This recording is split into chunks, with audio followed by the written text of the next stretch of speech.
let's go over the lessons that I've picked up along the way. And what I think is specifically interesting about my journey is that I don't think I've had any more luck than the average person.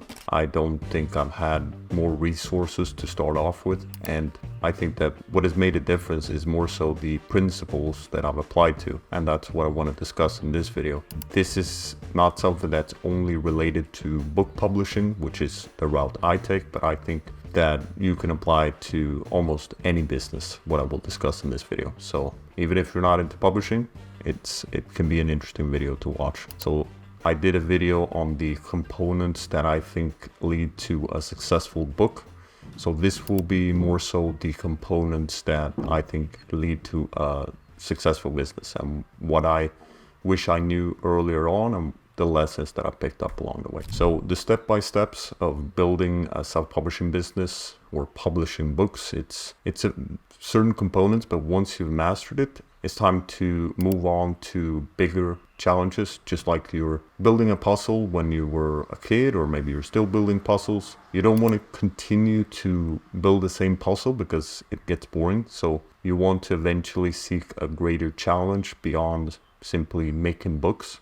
And I think what I've done is that I've applied knowledge from other areas, so other businesses, for example, or general principles, and I've aimed to apply it into my publishing business. And I think that that is something that has given me an edge throughout my journey. So what knowledge are we talking about? That's what we will discuss in this video. And another thing I think that I've picked up along the way is to become more and more focused on the customer instead of the competition. I believe learning from the competition, it has its place. You want to do research, you want to figure out, because a lot of customer data will be on the competing books, for example, or products or whatever it is. But I think that if we solve the customer's problem and we focus on that, I think that's a more fun way to run the business as well. And I think we want to build a sellable business. So even if you don't have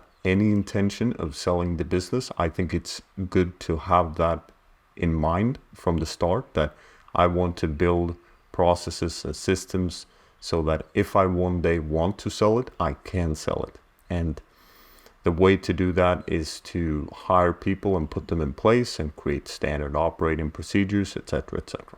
80% of success is due to mindset and 20% is the mechanics.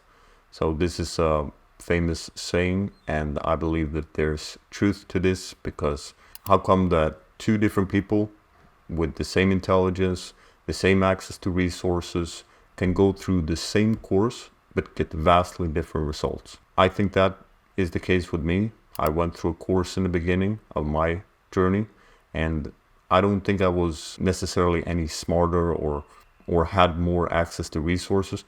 I think what I had was I was simply more ready. So I did another business or two other businesses before I got into it, which I learned some lessons from, but also I read a lot of books. So that year when I started self-publishing, I had a goal of reading 50 books, and I did that, and that taught me a lot about the mindset that you want to have for success. So I learned about everything from what you focus on is what you will get. So there's something called the reticular activating system, whereas if you have just bought a new car, for example, then all of a sudden you'll start to see that car everywhere. So that is one thing that you want to keep in mind. If you focus on success, if you focus on building a 7-figure business, let's say, eventually you will pick up things, you will pick up lessons, you will pick up a video like this, and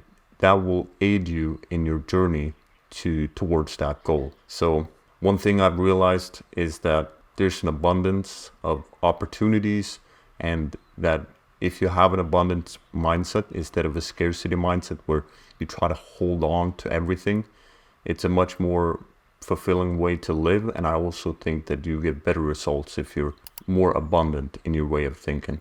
And I think that it's important to bless others by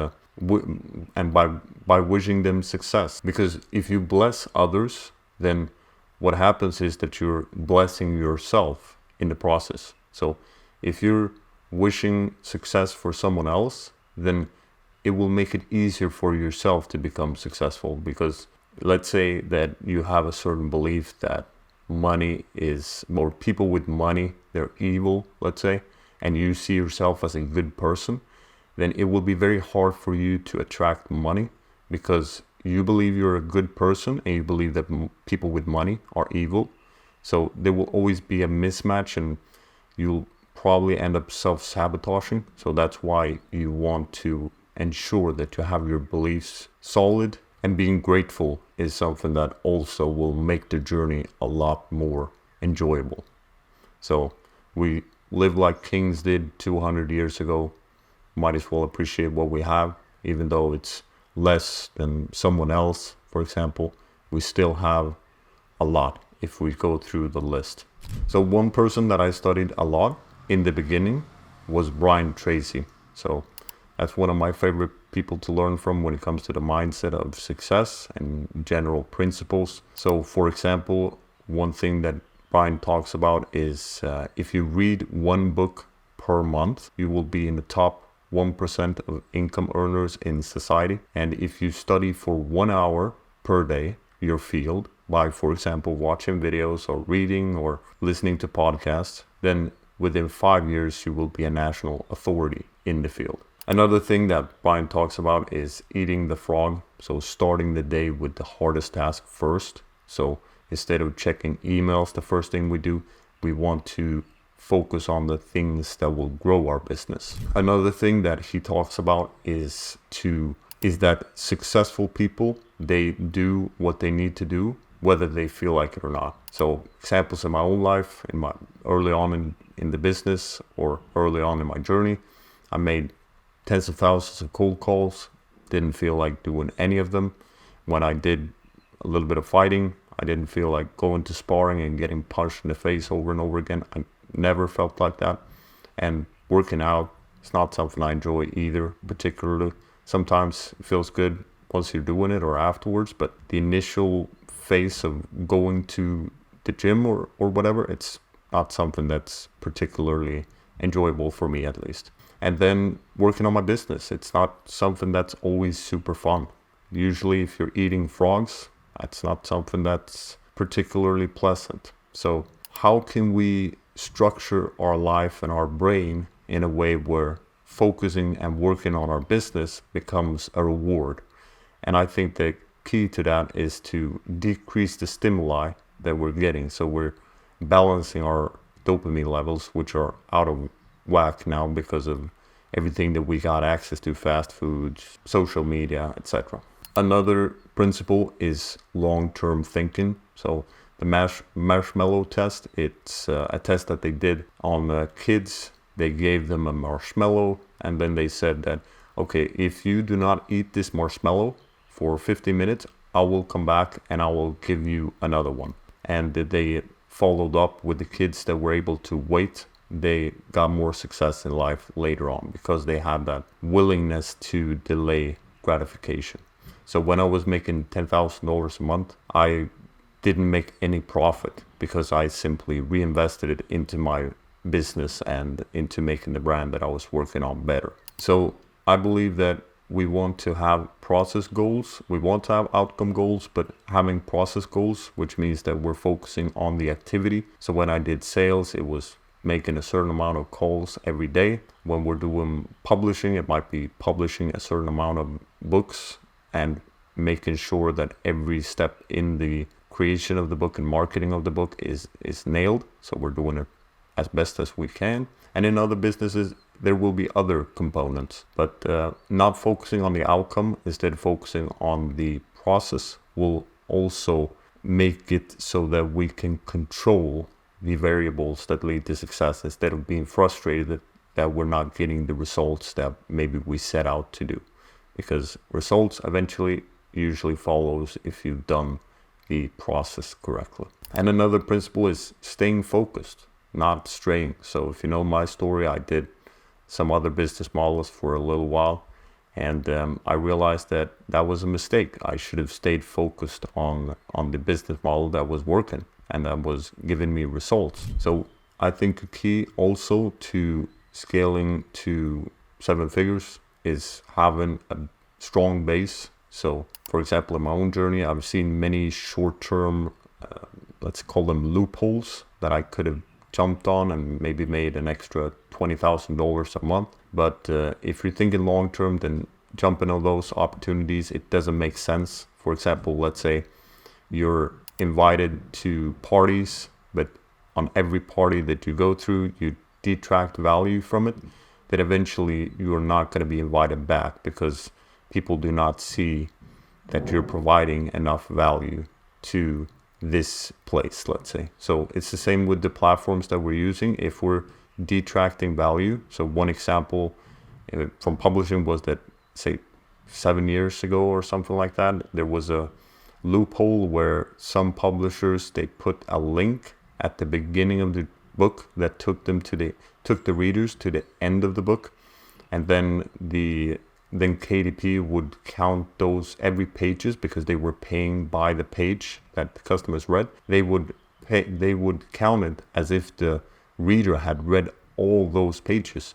So these publishers, they ended up making, I think some were even making up to $10,000 a day. But of course, that's not something that's going to go unnoticed. So these publishers, many of them, they lost access to their account. So other things is trademark, copyright, making sure we're doing that right. Next, let's look at audience and marketing.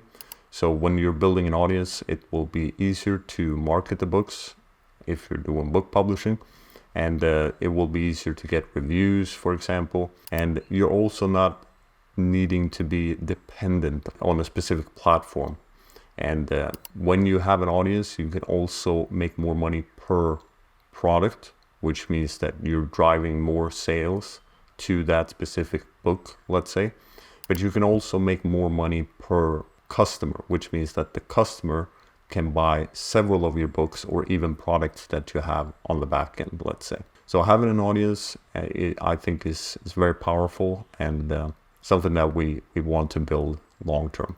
So when it comes to the operations of the business, I believe that it's good to work on the business instead of in the business. And what this means is that we're building systems and we're having things run without us. So for example, in my own journey, what I did was I hired my editor full-time. She had a full-time job. I asked her to work full-time with me instead, and I matched the salary that she got from her full-time job. And by doing that, she was able to work directly with the writers, give the feedback directly, so I didn't have to be the middleman and send the files, etc. And it's about building systems where you have, for example, folders that people can upload the files to or receive new projects, and removing yourself as the middleman as much as possible.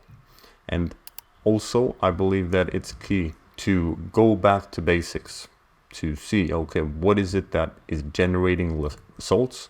And instead of always trying to find something new, we can focus on what has already been proven to work. So one of my favorite books, it's Great by Choice by Jim Collins, and he talks about getting the right people on the bus before focusing on the what.